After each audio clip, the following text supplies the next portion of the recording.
안녕하세요. 저는 40대 초반 여자입니다. 지난주에 신우 결혼식을 다녀왔었어요. 그리고 그날 결혼식이 들썩일 정도로 충격적인 일들이 펼쳐졌었죠. 문제의 시작은 신우 결혼식이 얼마 남지 않았을 때 시댁에 모인 적이 한 번 있었어요.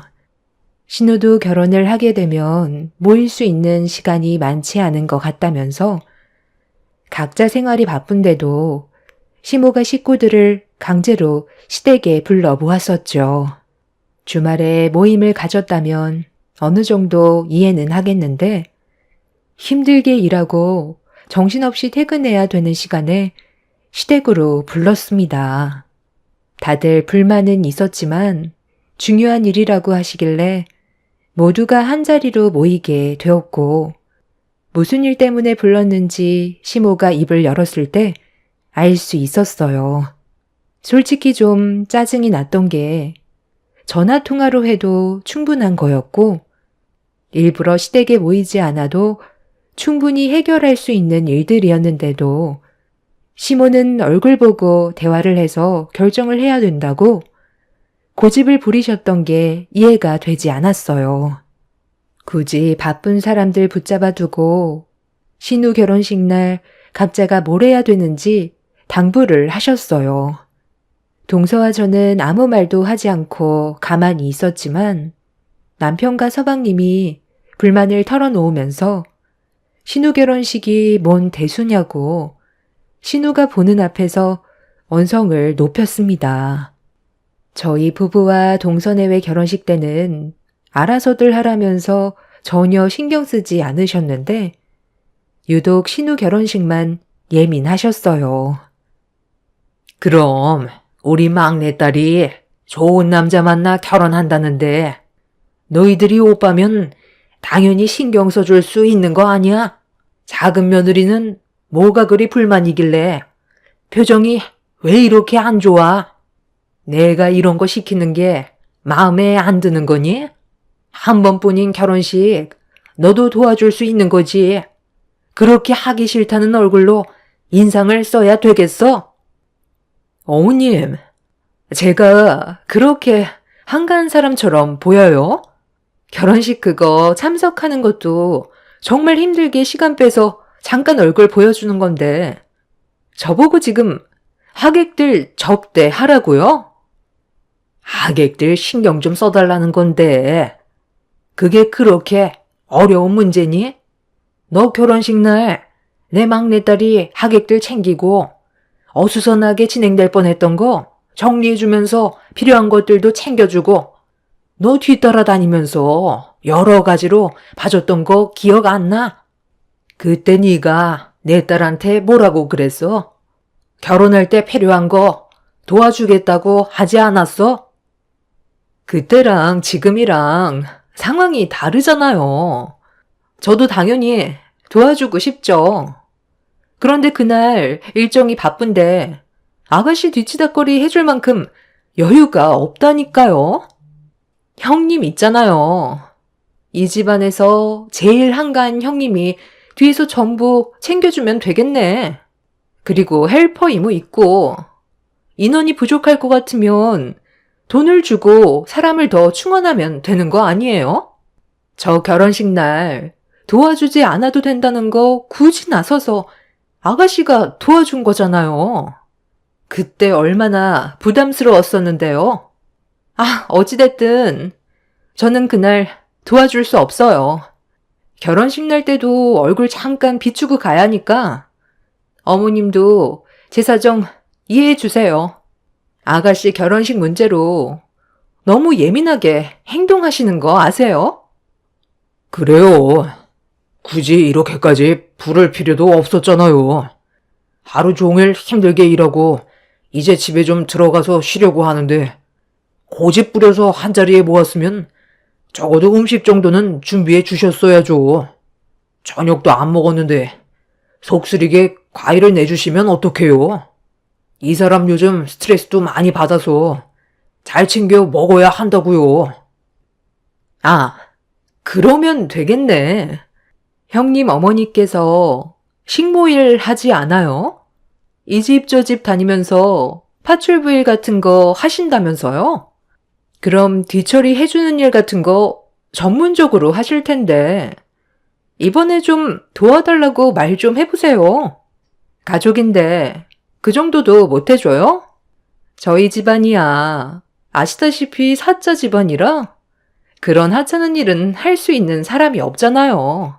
형님 어머니께서 도와주시면 딱이겠구만. 그런 일도 해본 사람이나 하는 거지. 괜히 도와주겠다고 설쳤다가 오히려 결혼식에 방해만 된다니까요. 재수씨, 말이 좀 심한 것 같은데? 우리 장모님이 하시는 일이 뭐 어때서 그런 식으로 내리깔면서 얘기하는 거지? 그러는 재수씨는 뭐가 그리 잘났다고 우리 어머니가 시키는 일을 대놓고 거절하면서 불만을 늘어놓는 건데, 똑같이 우리 집안 며느리로 들어왔으면 당연히 해줄 수 있는 거지. 재수씨는 사자 직업도 아니고 그냥 놀고 먹는 백수면서 뭐가 그리 바쁘다는 건지 모르겠네. 나이가 몇인데 언제까지 내 동생이랑 친정 덕 보면서 살 거야? 친정이 사자 집안이라 돈 좀 번다고 재수씨가 뭐 좀 되는 줄 아나 본데? 본인이 잘난 게 아니라 재수씨 집안이 잘난 거야. 처음 인사 왔을 때부터 개념 없어 보이더니 이젠 아주 막말을 일삼네. 뭐라고요? 아주버님, 지금 말 다 했어요? 그러는 아주버님은 얼마나 잘났는데요. 그 나이 먹는 동안 공사판에서 일하면서 뭐가 그리 당당한 건데요? 그만들 해라. 내가 너희들 싸우는 걸 보고 싶어서 한자리에 부른 줄 아니? 결혼식 하루 온종일 하는 것도 아니고 몇 시간 잠깐 하는 거 그 시간 동안 너희들이 우리 막내딸 결혼식 각별히 신경 좀 써주거라. 내가 불안해서 그래. 너무 급하게 식을 올리는 것 같아서 최대한 문제 생기지 않게 준비하고 싶어서 그러는 거니 너희들이 좋은 마음으로 도와줬으면 좋겠구나. 2번 하는 것도 아니고 인생에 딱 1번 하는 결혼식 좋은 기억으로 남을 수 있게 부탁 좀 하마.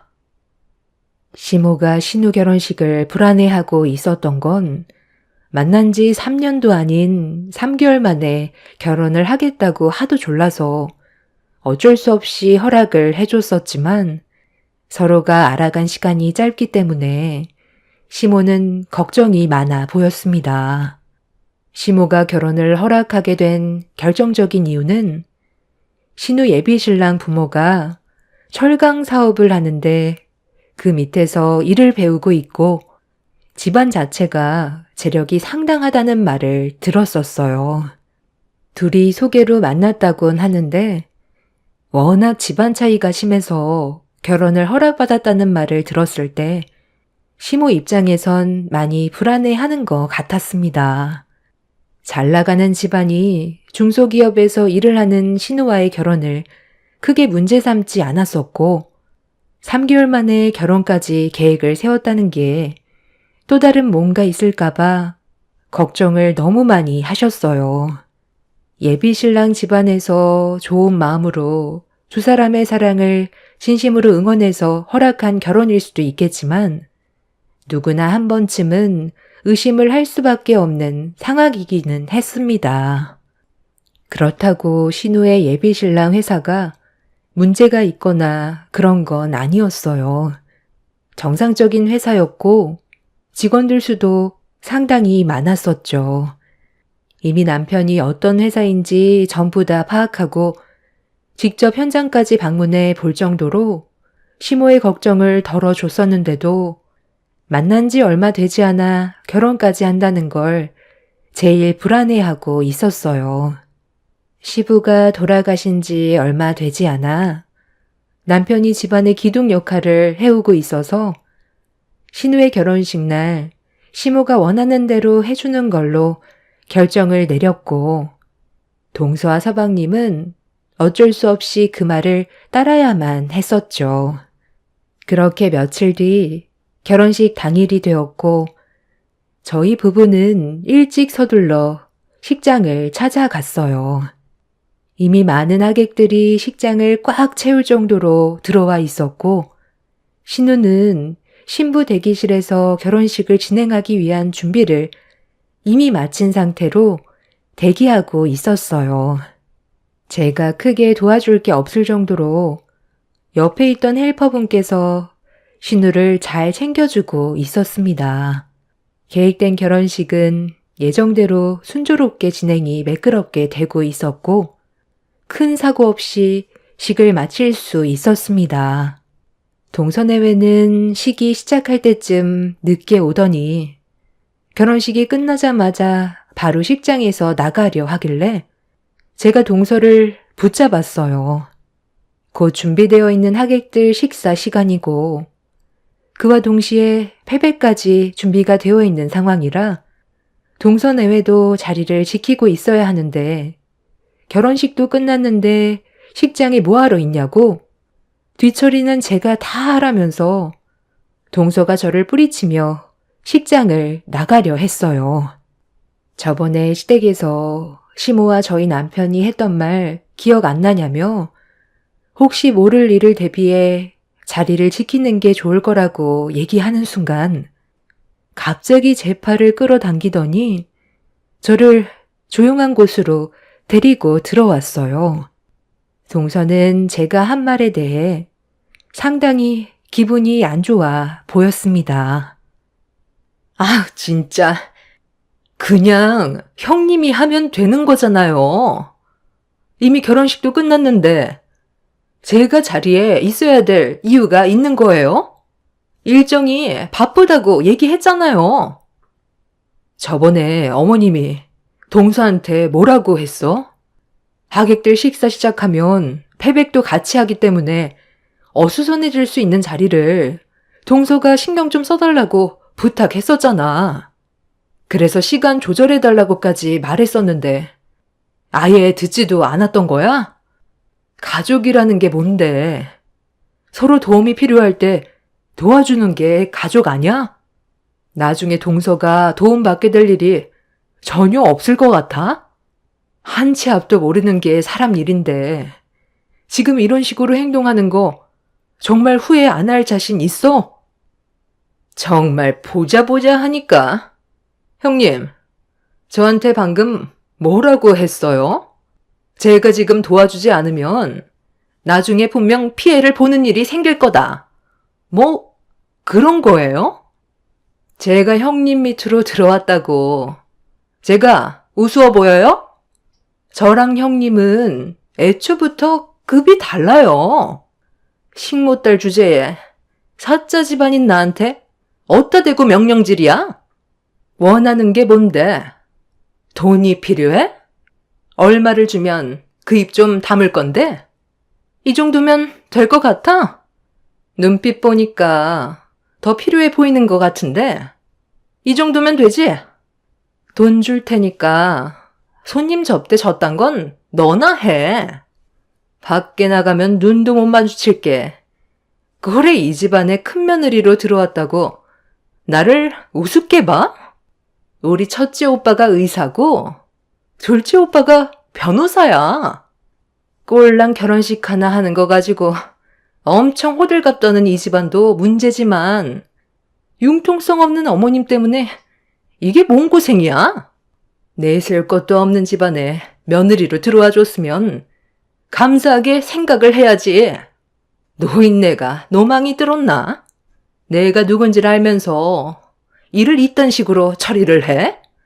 다시는 내가 이 집구석에 오나 봐라. 동서는 혼자 흥분하면서 저에게 막말을 퍼붓더니 지갑에서 꺼낸 수표로 제 뺨을 내리쳤어요. 순식간에 벌어진 상황으로 인해 저는 할 말을 잃었었고 동서는 제 얼굴을 향해 수표를 던졌습니다. 너무 큰 충격을 받은 저는 당황스러워 개념 없는 그런 동서를 도저히 용서할 수가 없어 똑같이 머리채를 잡아채려는데 갑자기 옆에 있던 병풍이 동서와 제 앞으로 넘어졌어요. 그리고 병풍 뒤에 이 모든 상황을 듣고 있었던 시모가 자리에서 일어나 저와 동서를 쳐다보고 있었습니다. 병풍 뒤에 시모가 숨어 있을 거라고 전혀 예상하지 못한 저와 동서는 당황해서 시모를 바라보고 있는데 자리에서 일어난 시모가 입을 열었어요.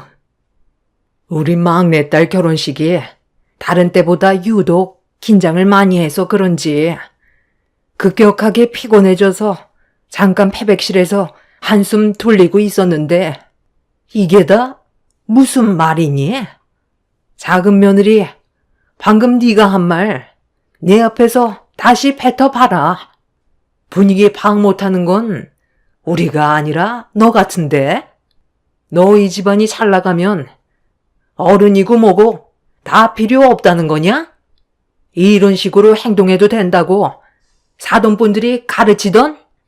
너희 오빠들이 사자 직업을 가지고 있는 거지. 너는 어디 명함 한 장 내밀지도 못하는 그냥 날백수면서 지금 누구한테 뭐라고 그러는 거야? 당장 이 자리에서 무릎 꿇고 빌지 않는다면 오늘 패백실에서 곱게 나가지는 못할 줄 알아라. 방금 네가 큰며느리한테 뺨을 올려치는 소리를 들었는데 손이 발이 되도록 빌지 않으면 내가 널 가만두지 않으마. 내가 너한테 일을 하라고 시켰니?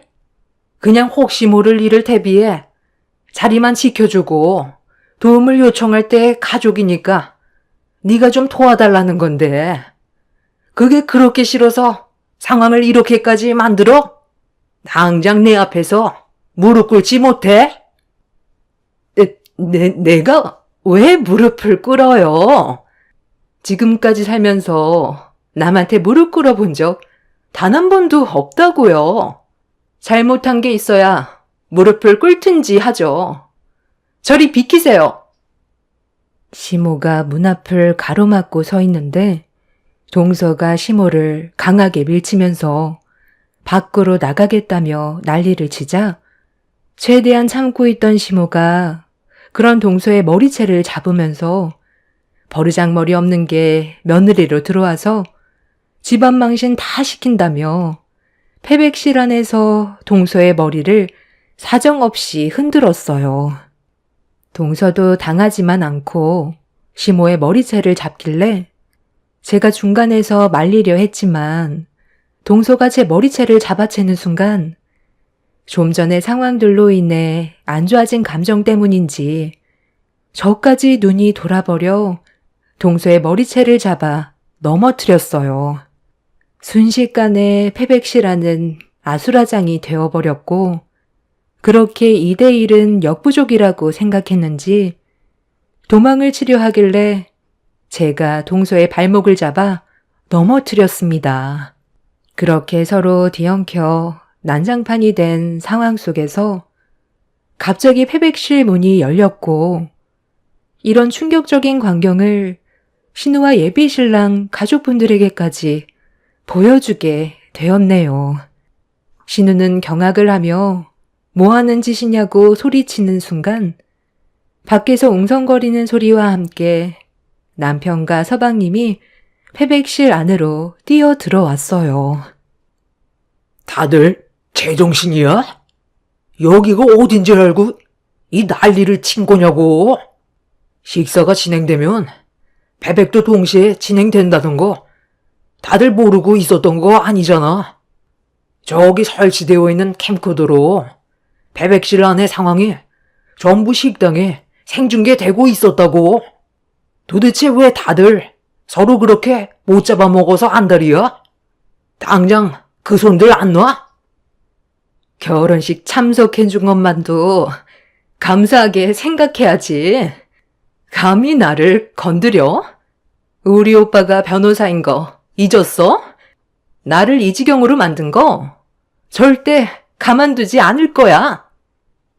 동서는 이미 제정신이 아니었고 통제가 되지 않을 정도로 심각한 상태까지 와버려서 차라리 그냥 돌아가게 놔두고 이 문제는 나중에 다시 해결하는 게 좋을 듯 싶어 밖으로 나가려는 동서를 보고만 있었는데 문 앞을 가로막고 있던 신우가 상황을 정리하고 나가라며 한마디 꺼내는 순간 동서는 절대로 해선 안 될 행동을 저질러 버렸어요. 하객들과 신우의 시댁 식구들이 보는 앞에서 신우의 뺨에 손을 올렸고 한 번도 아닌 두 번을 양뺨에 올려쳐 버렸습니다. 패백을 하기 위해 환복을 한 상태였기 때문에 동서가 뺨을 친 순간 신우는 뒤로 넘어져 버렸고 뒤에서 충격적인 광경을 보게 된 시몬은 이성을 잃어 동서를 그대로 패백실 안으로 끌고 갔어요.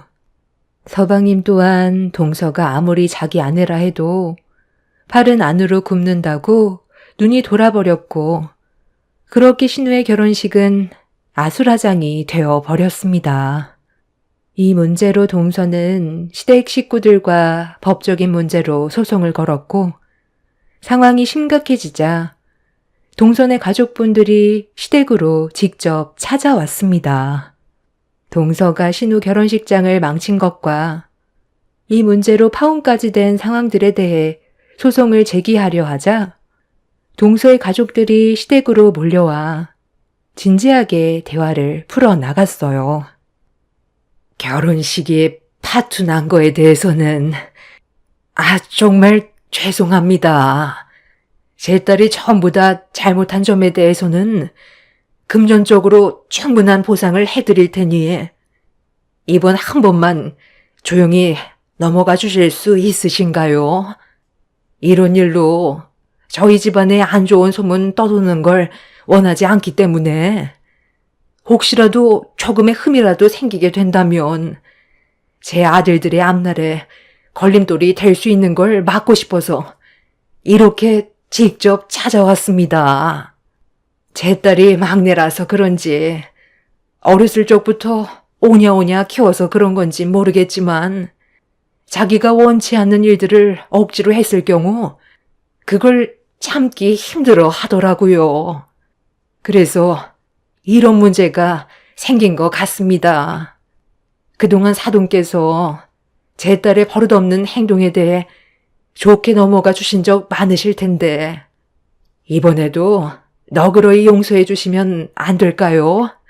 법적으로 해결한들 서로에게 상처만 커지지 좋아지는 건 없잖아요. 그렇긴 하죠. 저도 법적으로까지 얼굴 붉히고 싸우는 거 원하지 않습니다. 하지만 이 문제는 단순하지가 않아서요. 작은 며느리가 저지른 행동 하나 때문에 얼마나 많은 사람들이 피해를 받는지 아세요? 제 딸이 파혼을 당했습니다. 저희 집안 꼴을 보더니 정상적인 집안이 아닌 것 같다면서 결혼을 무효 처리했고 그에 따른 위자료까지 저에게 소송을 걸어버린 상태입니다. 제 딸은 지금 이 문제로 충격을 너무 받아서 정신과 치료까지 받고 있어요. 아무리 개념이 없다 한들 어른한테 막말하고 수표로 저희 큰며느리 얼굴을 내려치는 것도 모자라 제 머리채까지 잡아 난리를 쳤는데 이게 조용히 넘어갈 문제인가요? 금전적인 손해배상을 전부 다 책임지겠다고요? 그건 당연한 거죠. 저희가 누구 때문에 이런 피해를 받는데요. 금전적인 보상은 물론 저 개념 없는 사돈의 딸내미 또한 법적 처벌을 진행할 겁니다. 아무리 오냐오냐 키웠어도 옳고 그른 건 기본적으로 알아야 되는데 자기 오빠가 의사고 변호사라면서 기세등등해서 막 나간 행동을 하는 건 저도 더는 용납할 수가 없겠네요. 제 작은 아들도 이혼을 결정했습니다. 바로 앞에서 막내 동생이 뺨을 맞았는데 어느 오빠가 그 모습을 보고 가만히 있겠어요? 선처는 절대 없을 것 같으니 이제 그만 돌아가 주시죠. 사돈의 가족분들의 앞날에 문제가 생기더라도 그건 저희 잘못이 아닌 사돈 따님이 상식에서 벗어난 행동을 저질렀기 때문에 벌어진 일입니다. 가족이라면 누구나 서로 도와줄 수 있는 거고, 그 일이 비록 하기 싫어도 도움이 필요하다고 부탁한다면 도와줘야 가족이라고 생각합니다. 저는 사돈 집안의 따님을 상대로 소송을 준비하겠습니다. 정말 죄송하게 생각합니다. 어르신 결정을 하셨을 테니 저도 더 이상의 할 말은 없네요. 저도 이제 지쳤고 이 문제에 대해선 빠지는 게 좋을 것 같군요. 네가 저지른 잘못에 대해서는 가족들이 일절 도와줄 생각 없으니 앞으로 혼자 처리해라. 사돈께서 선처를 해주셨다면 마지막 기회를 주려 했지만 선처는 절대로 없을 것 같으니 우리도 너를 더 이상 도와줄 수 없을 것 같다.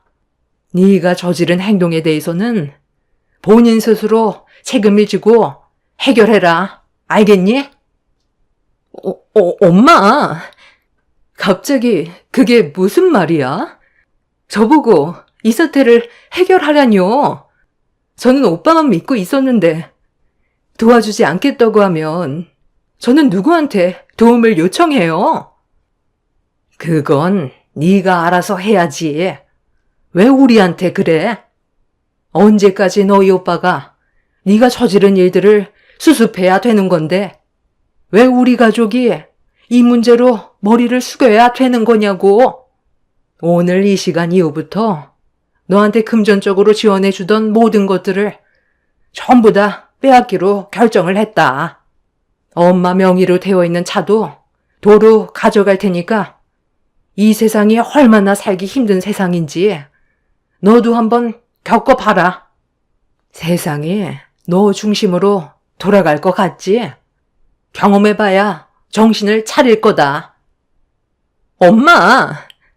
내가 그 차 얼마나 아끼는지 알면서 지금 내 전부를 빼앗겠다고? 정말 이렇게까지 할 거야? 내가 뭘 잘못했다고 그래. 싫다고 얘기한 것뿐이고 나를 강압적으로 몰아세우려 했던 건 저 사람들이야. 나는 정말 잘못한 거 하나 없다니까? 엄마까지 내 편이 안 돼주면 나는 누구한테 도와달라고 해야 되냐고. 너희 아빠는 금전적인 지원 해수는 물론 전륜을 끊어내라고 난리도 아니었다. 가만두지 않겠다는 거 겨우 말리고 여기로 온 거라고. 너는 아직까지 뭐가 잘못된 건지 알지 못하는 거야? 금전적인 지원이 끊어지는 것보다 중요한 문제가 뭔지 몰라?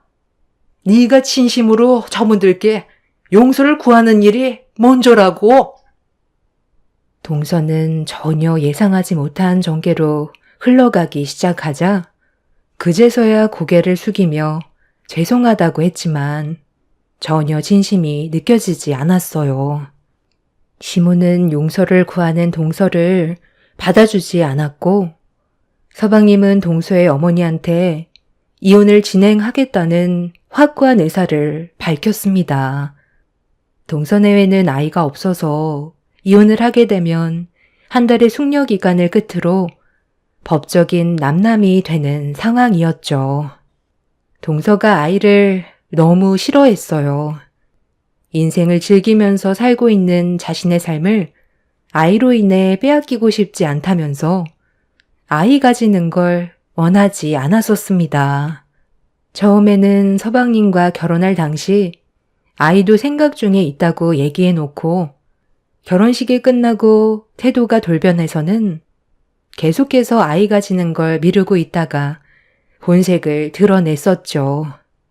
아이를 가지지 않겠다는 것도 시모는 동서의 의사를 존중해 주었었고 가족의 구성원으로 도움이 필요하면 그래도 불평불만보다 최대한 좋은 쪽으로 도와줬었는데 동서는 그 모든 것들을 당연하다고 생각해 오고 있었어요.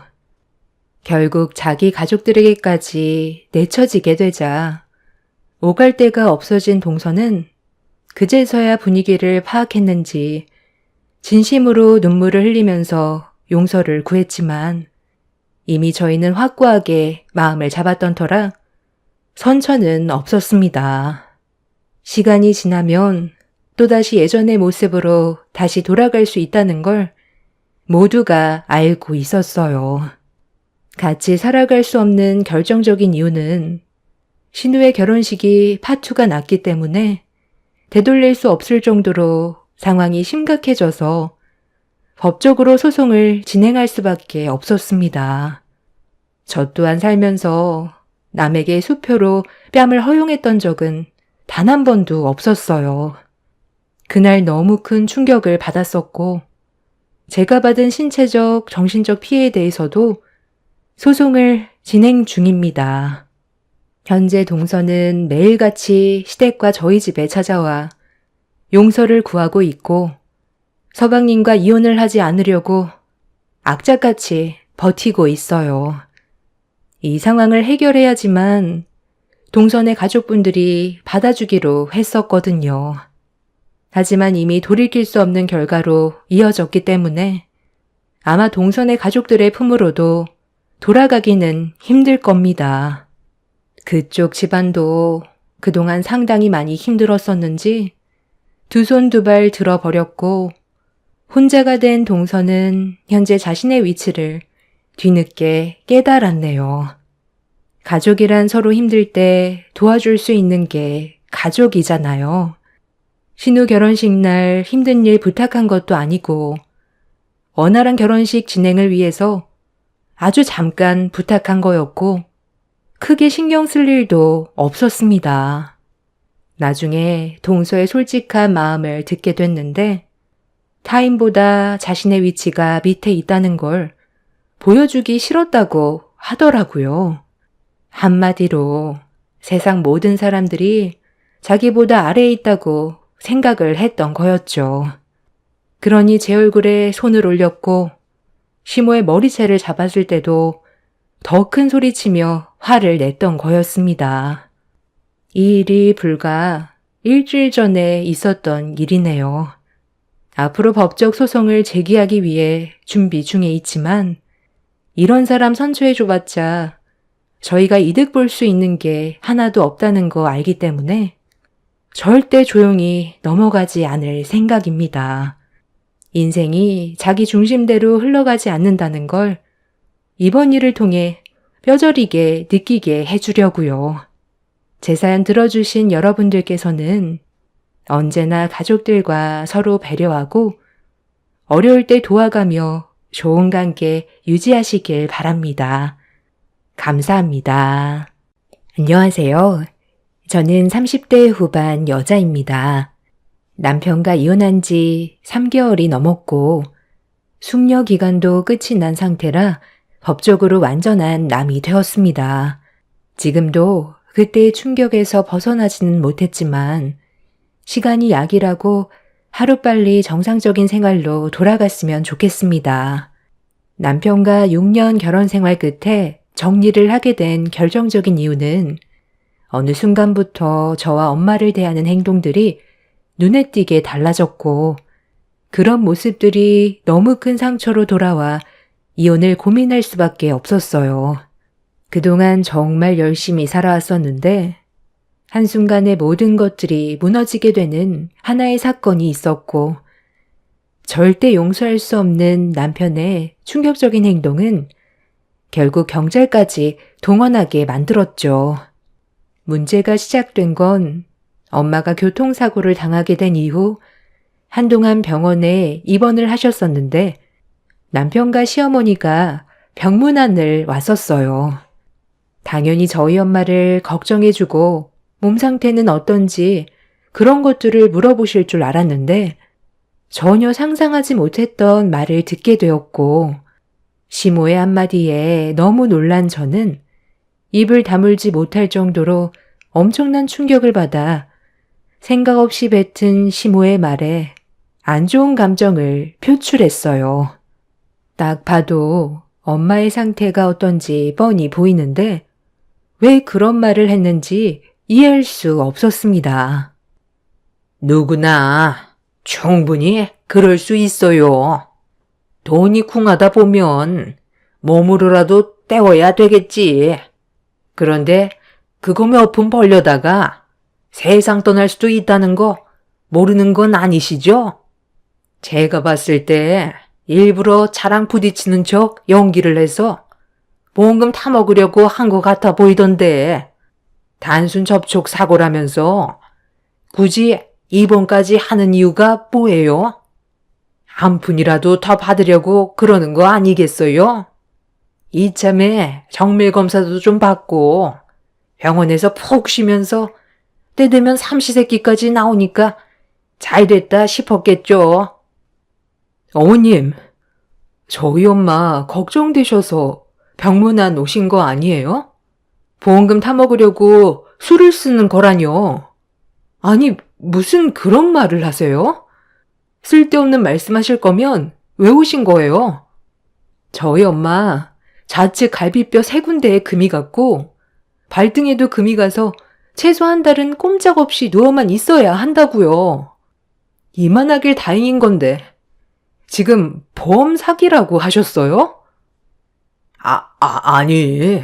우리 엄마는 보기에 멀쩡해 보이시니까 큰일이 아닌 줄 아셨나 봐.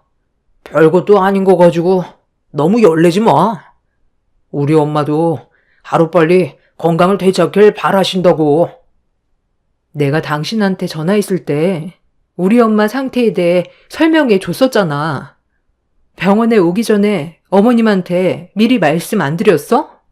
상식적으로 걱정부터 해주는 게 당연한 거 아니에요?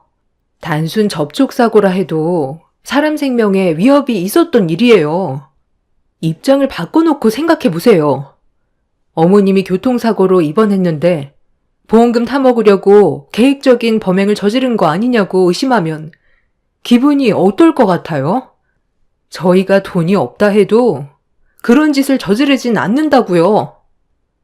그런 말 할 수도 있는 거지. 너무 열내는 거 아니니?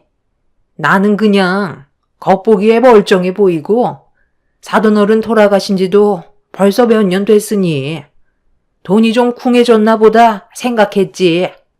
아니면 그만인 거지. 왜 화를 내고 그래? 어찌됐든 크게 다친 건 아닌 것 같고 얼굴도 봤으니까 저는 약속 때문에 먼저 가보겠습니다. 저희 엄마가 교통사고로 병원에 입원을 했는데 병문안 와서 한다는 말이 보험금 타먹으려고 일부러 사고를 낸 거 아니냐는 말을 했을 때는 기분이 정말 안 좋았어요. 거기에 더해 남편까지 시모를 두둔하니 화가 머리끝까지 올라오게 되었죠. 이런 상황 속에서 시모는 급하게 자리를 뜨고 제 옆에서 자리를 지키고 있던 남편은 눈치도 없이 저희 엄마 저녁 식사는 언제 나오냐고 물어보고 있었습니다. 퇴근하자마자 병원으로 바로 왔더니 배가 고프다며 엄마가 교통사고로 입맛이 없으면 그 식사 자기가 먹으면 안 되겠냐는 어이없는 말을 꺼냈습니다. 남편은 도대체 무슨 생각으로 그런 말을 하는 건지 이해가 되지 않더라고요. 이미 시모 때문에 1차적으로 기분이 상한 상태에서 남편이 2차로 제 속을 뒤집어 버렸고 도저히 참을 수 없었던 저는 남편을 끌고 병실 밖으로 나왔어요. 남편의 생각 없는 행동에 실망을 크게 한 저는 당장 집으로 돌아가라며 화를 냈고 남편은 저에게 손을 내밀면서 돈 좀 달라고 하더군요. 가는 길에 저녁이라도 좀 사 먹게. 돈 좀 줘봐. 집에 가면 먹을 거 없잖아. 장모님 저렇게 되셔서 집에 밥도 안 차려놨을 거 아니야? 한 2만 원만 줘봐. 오래간만에 짜장면에 탕수육 좀 시켜 먹게. 나 내일부터 다시 일하게 됐으니까 2만 원 정도는 줄 수 있잖아. 나도 당신한테 돈 달라고 하는 거 오늘이 마지막이라고. 이번엔 또 무슨 일인데? 어차피 또 몇 달 하고 그만두겠지. 내가 그동안 당신을 봐왔는데 모르겠어? 이번에는 제발 부탁인데 6개월은 좀 넘기면 안 될까? 이번엔 느낌이 좋으니까 너무 걱정하지 마. 아마 이곳에서 아예 자리를 잡게 될 것 같아. 집안의 가장인 나도 그동안 말을 안 해서 그렇지 얼마나 힘들었는데. 당신은 일하고 있는데 나는 집에서 놀고 먹기만 해서 맨날 눈치만 보였었다고. 이번에 나 한방병원에서 일하게 됐어. 단순 업무 처리인데 보수가 꽤 괜찮은 것 같아. 다른 거 다 필요 없으니까 그냥 진득하게 오래만 다녀. 그게 내가 바라는 거야. 자, 여기 2만 원. 솔직히 지금 기분 상태론 주고 싶지 않은데 집에 차린 것도 없고 밥값 안 주면 어머님한테 또 얘기해서 상황이 안 좋아질까봐 주는 거야. 나도 이번이 아마 마지막이 될 것 같아. 당신이 별 이유 없이 또 그만둔다면 그땐 우리 관계 진지하게 생각해보는 게 좋겠어. 우리 딸 지우도 이제 5살이야. 앞으로 돈 들어갈 곳 얼마나 많은데 나 혼자 버는 걸로 생활하는 게 얼마나 버거운지 알아? 차라리 이렇게 살 바엔 이혼하는 게 좋을지도 몰라. 당신한테 나가는 돈만 줄여도 우리 지우한테 뭐라도 하나 더 해줄 수 있잖아. 나 정말 마지막으로 기회 주는 거야. 알았어. 알았다고. 당신은 어떻게 얼굴만 마주하면 잔소리냐? 누구는 이런 식으로 살고 싶은 줄 알아? 나도 남들한테 떵떵거리면서 살고 싶어. 남편은 제 손에 들려있던 2만 원을 낚아챈 뒤 뒤도 안 돌아보고 집으로 돌아갔어요. 남편만 보면 한숨밖에 안 나왔고 답답하기만 했었어요. 6년의 결혼 생활 동안 일자리만 수없이 옮겨 다녔었죠.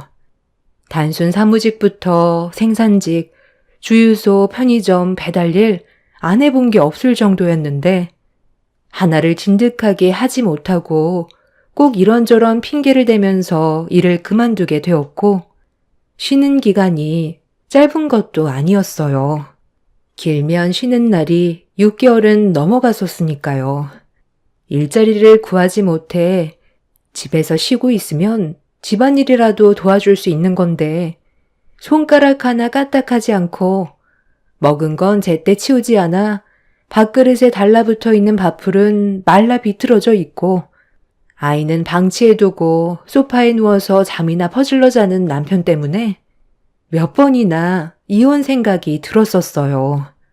그런데도 참고 있었던 건 제 아이가 이제 5살밖에 안 됐고 언젠가는 남편도 정신 차리고 적성에 맞는 일자리 찾아 자리를 잡을 수 있을 거라는 희망 하나로 기다려주고 있었습니다. 하지만 그것도 잠시 남편은 마지막이라고 했던 일자리를 그만두게 되었죠.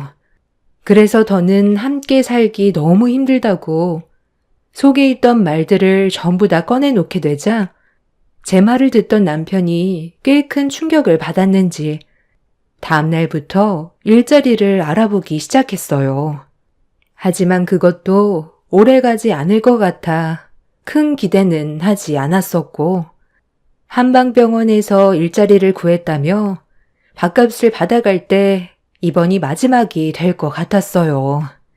최소 1년도 다니지 못한다면 남편과는 정리하기로 마음먹고 있었습니다. 그렇게 남편은 한방병원에서 일을 하게 되었고 엄마는 병원에서 충분히 치료를 받은 뒤 퇴원을 하셨어요. 아빠가 암으로 돌아가시지만 않았어도 저희 집안이 무너지는 일은 없었을 텐데 집안의 버팀목이 얼마나 큰 비중을 차지하는지 아빠가 세상을 떠나신 뒤 뼈저리게 느끼고 있었습니다. 그리고 저희 아빠가 살아 계셨을 때는 시어머니도 입을 함부로 놀리지 않았었는데 아빠가 떠나시고 엄마 혼자 남게 되자 시모는 저희 엄마와 가끔 얼굴을 마주할 때면 은근히 무시하는 말투로 상처를 줬어요. 엄마가 착해서 한기로 흘려 넘기는 거지. 성격 좀 있는 사람이었으면 시모의 머리채를 잡고 난리를 쳤을 겁니다. 병실에서 시모가 생각 없이 뱉은 말에 제가 오히려 욱할 정도로 개념 없는 행동을 자주 보였어요. 남편도 문제지만 시모도 그동안 남편과 결혼 생활을 지속해 오면서 저를 너무 힘들게 했었기 때문에 그만 포기하고 싶은 마음이 너무 컸었어요. 여러 가지로 시댁과 마찰이 많았던 터라 버티는 건 이미 한계를 넘어선 상태였어요. 그렇게 힘든 날들을 보내는 동안 남편은 새로 취업한 한방병원에서 꾸준히 일을 했었고 2달 동안 아무 일 없이 잘 다니고 있는 모습을 저에게 보여줬어요. 제가 힘들어한다는 걸 알기라도 하는 듯 열심히 다니고 있는 모습이 어느 정도 화를 가라앉히게 만들었습니다. 시모는 엄마가 입원했을 때 병문안 온 이후 제가 일부러 찾아뵙지 않았어요. 시모에게 안 좋은 감정 상태가 남아 있었기 때문에 굳이 먼저 연락드릴 필요 없다고 생각했었습니다. 그렇게 한동안 조용히 지내고 있었는데 병원에서 완치 판정을 받고 퇴원을 했던 엄마가 몸이 좀 불편하신지 교통사고 후유증을 호소하셨어요. 병원에서 처방해준 약을 먹으면 좀 괜찮아지긴 한데 그것도 일시적일 뿐 약을 복용하지 않으면 여기저기 많이 쑤시고 두통 때문에 잠도 잘 못 주무신다는 말을 듣게 되었습니다. 그래서 고민한 끝에 한방병원을 가보기로 결정을 하게 되었고 남편이 일하고 있는 곳으로 엄마를 모셔갔어요. 엄마는 아빠가 돌아가시고 저희 집 근처로 이사 오셔서 남편이 일하는 한방병원이 제일 가까워 일단 그곳에서 진료를 받아보기로 했던 거였죠. 그런데 남편이 일하는 병원에 도착을 하는 순간 예상하지 못했던 일들이 펼쳐지게 되었습니다. 아니, 사돈이 여긴 또 무슨 일 때문에 오셨어요? 제 아들이 여기에서 일하는 걸 알고 혜택이라도 좀 받으려고 오신 거예요? 이제 막 2달 된 제 아들한테 그런 부탁하면 일하는 동안 얼마나 눈치가 보이겠어요? 다른 한방병원으로 가시는 게 좋을 것 같은데요? 제 아들 일 좀 편하게 할 수 있게 그냥 좀 놔두세요. 어머님, 얼굴 보자마자 무슨 그런 말을 하세요?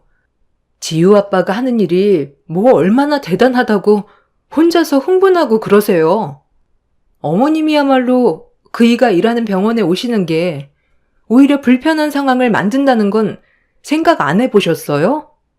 그리고 어차피 또 뭐가 마음에 안 든다면 이 핑계 저 핑계 대면서 일 그만둘 게 뻔할 텐데요. 그리고 이 동네에 가깝고 제일 큰 한방병원은 이곳 한 곳뿐이라 다른 병원에 가려면 차를 타야 돼서 일단 이쪽으로 온 거지. 그이가 있어서 굳이 이쪽으로 온 건 아니에요. 누가 보면 지유 아빠가 한의사 정도 되는 줄 알겠어요. 저희 엄마 진료 받아야 하니까 가로막지 말고 그만 비켜주세요. 어머님은 그 말투부터 고쳐야겠어요. 너? 지금 말 다 했니? 교통사고 크게 난 것도 아니면서 엄살 부리는 사돈보다야 건강한 내가 100배 1000배 낫지. 남이 보면 죽을 병 걸려서 온 줄 알겠네. 내 아들 일하는데 신경 쓰이게 하지 말고 나가서 파스나 사붙여. 이제 마음 잡고 겨우 적성에 맞는 거 찾아서 일하는데 왜 방해를 하려 들어? 시모가 지갑에서 3,000원을 꺼내더니 엄마 얼굴을 향해 3,000원을 던졌어요. 저는 엄마 진료를 보러 온 거지 남편을 만나러 온 것도 아닌데 제 앞을 막아선 시모의 행동에 화가 치밀어 올랐고 왜 그런 행동을 하는 건지 더는 이해하고 싶지도 않아 시모를 밀치며 들어가려 하자 저를 가로막아섰고 병원 입구에서 저와 시모의 언성이 높아지자 병원 관계자들이 달려와 말리기 시작했고 시모는 더욱더 흥분하면서 저를 보며 난리를 쳤어요. 상황이 심각해지면서 일을 하고 있던 남편이 밖으로 나왔고 저와 시모의 마찰을 보더니 기겁을 하면서 달려와 저와 시모 사이를 떨어뜨려 놓자 그제야 상황이 진정이 됐고 무슨 일이냐고 물어보았죠. 에휴, 말도 마라. 사돈이 네가 이 병원에서 일하는 거 알고 공짜 진료 보려 하길래 내가 일하는데 방해하지 말고 다른 병원 가보라고 했거든. 그런데 며느리가 나를 아주 잡아먹을 듯이 노려보면서 여기서 굳이 진료 받겠다잖아. 그러니 내가 속이 안 터지겠어? 여기 병원에서 일하는 직원은 가족들 단순 진료가 무료인 거 알고 있어도 일한 지 얼마 되지도 않았는데 생각 좀 하고 행동을 해야지. 2달밖에 안 된 우리 아들이 얼마나 눈치가 보이겠어. 그래서 다른 한방병원에서 진료 받으라 했던 건데 이게 내가 잘못한 거니? 우리 아들이 마음 잡고 제대로 일 좀 해보겠다고 땀 흘리며 뛰어다니고 있는데 너는 도와주지는 못할 망정 오히려 방해를 하고 있어. 나도 참을 만큼 참았고 더는 너를 며느리로 받아주고 싶지도 않다.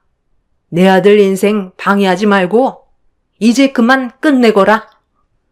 제가 하고 싶은 말을 대신해 주셨네요. 제가 저 인간 때문에 그동안 얼마나 속이 뒤집어졌는지 아세요? 누가 참고 있었는데요. 이혼은 제가 원하는 거라고요. 그리고 방금 뭐라고 하셨어요? 이 병원에서 일하는 직원은 가족들 단순 진료가 무료라고요? 저는 그 말 처음 듣는데요. 저 인간이 어머님한테만 귀띔해 줬나 봐요. 저는 방금 한 말을 오늘 처음 들었거든요. 팔은 안으로 굽는다더니 이런 식으로 우리 가족을 무시하고 있던 거였어? 2달 동안 나는 그런 사실 전혀 모르고 있었는데? 그래서 이 난리를 친 거예요. 어머님이 왜 이 병원에 있었는지 알겠네요. 가족이니까 진료를 무료로 받을 수 있어서 어머님이 혜택 받으시려고 기다리고 있던 거였죠?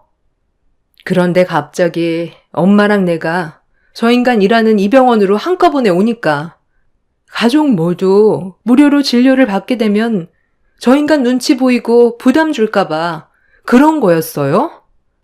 그래서 저희 보고 병원에서 나가라고 화를 내면서 3,000원을 저희 엄마 얼굴에 던진 거예요? 나 참 어이가 없어서 아까 왜 혜택 얘기를 하나 했네요. 그래, 나 혼자 진료받을 생각이었는데 사돈까지 받게 되면 내 아들이 눈치가 보일까봐 그래서 다른 병원으로 가라고 한 거였다.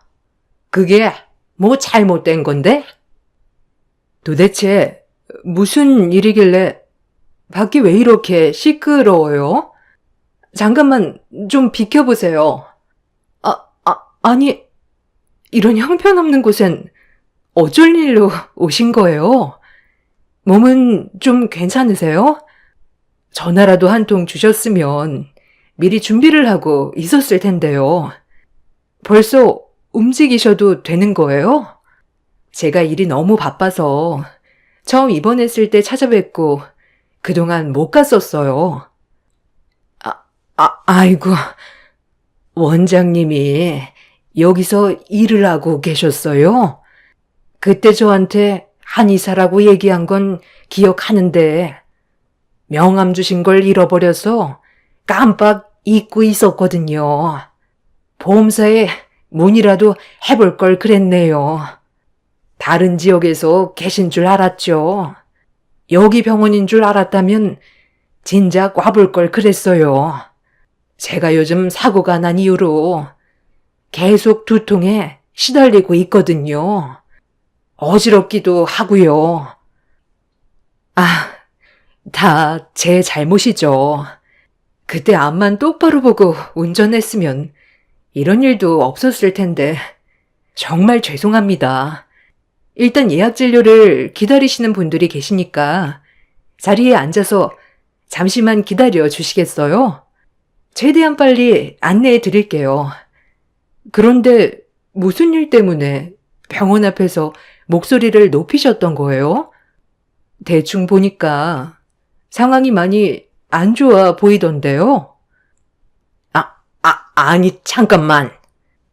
그러니까 내 아들이 근무하는 병원의 원장님과 교통사고가 난 사람이 안사돈이었다는 거예요?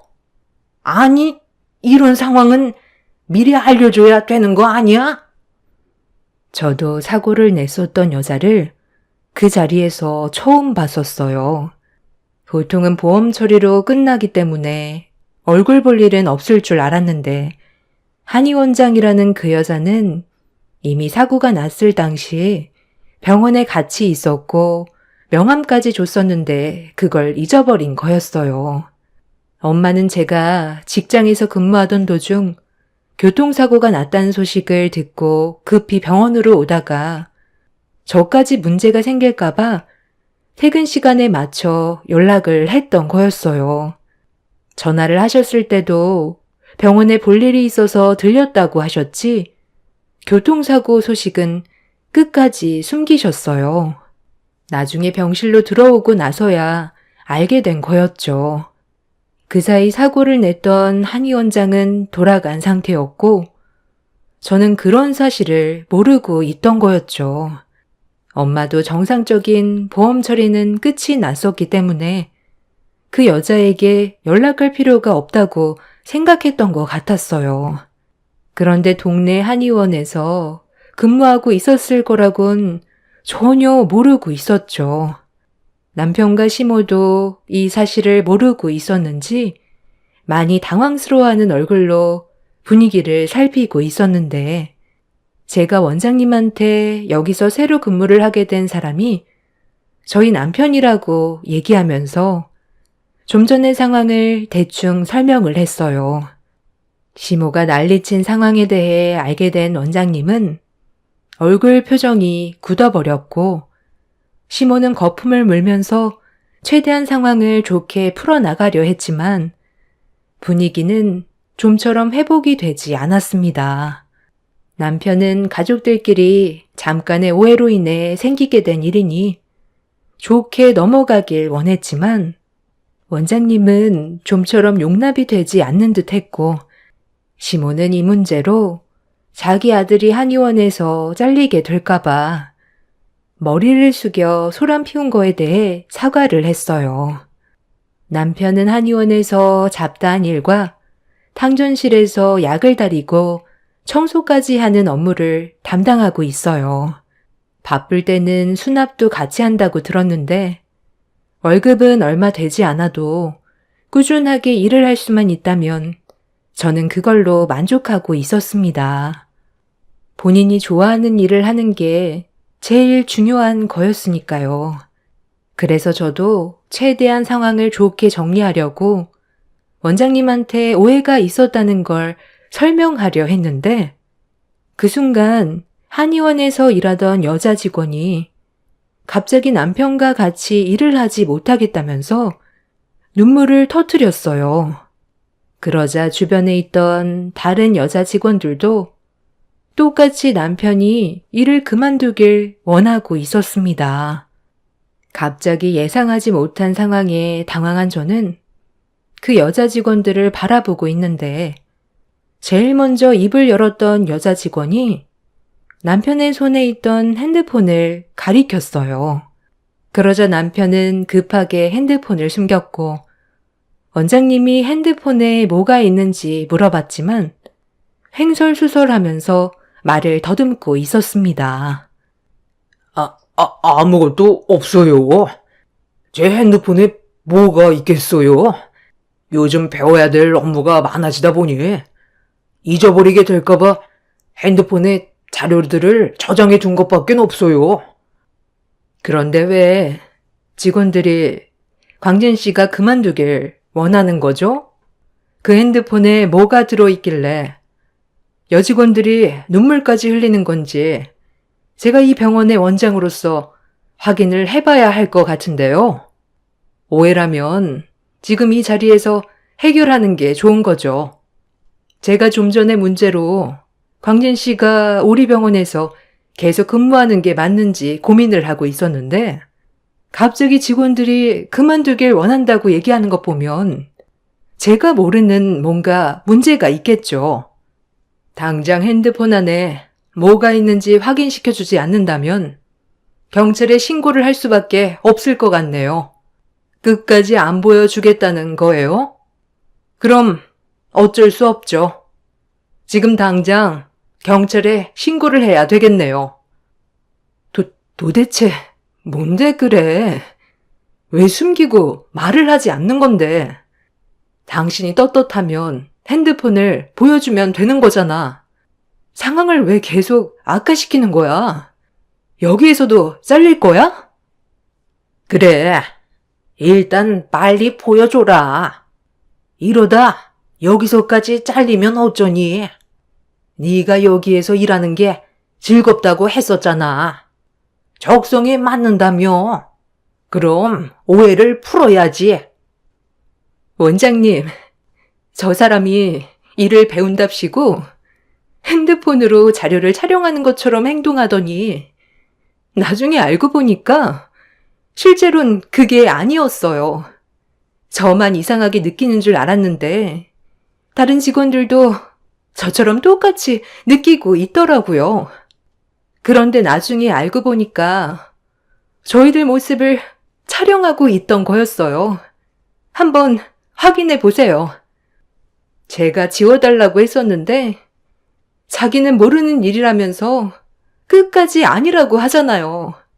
너무 불쾌하고 같이 일하는 게 힘들 정도예요.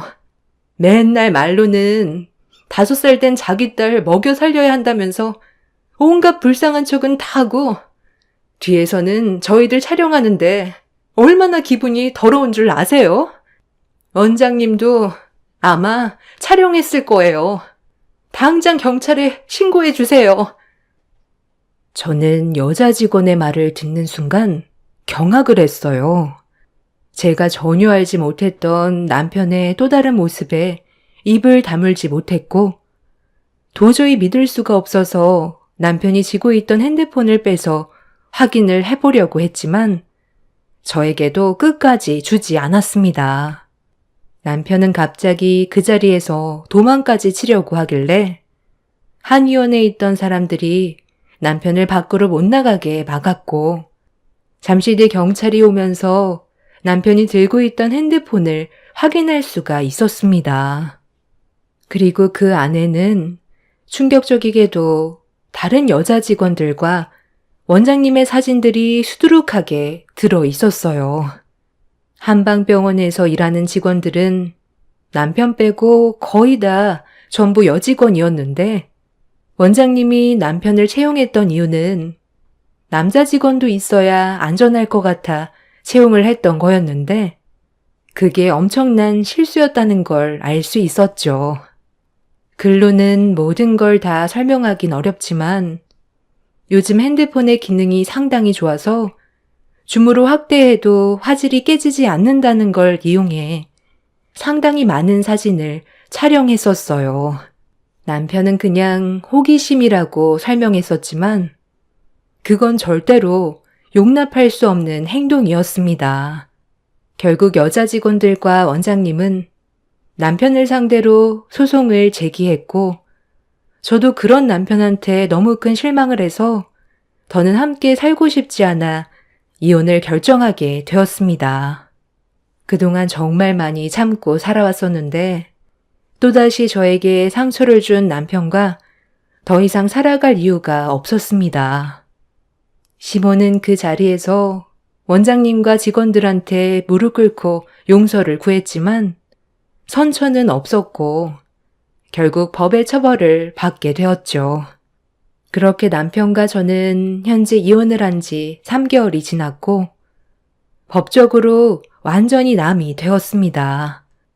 시모는 제가 남편과 이혼을 결정했을 때 자신이 했던 잘못에 대해 용서를 구했지만 저는 더 이상 같이 살고 싶지 않다고 반품하겠다며 어떠한 말도 들어주지 않았어요. 남편은 경찰 조사를 하다가 추가적으로 또 다른 범행을 저질렀다는 게 밝혀졌고 그동안 다른 회사에서도 근무를 하면서 이 문제로 직원들에게 안 좋은 시선을 받아 퇴사를 한 거였어요.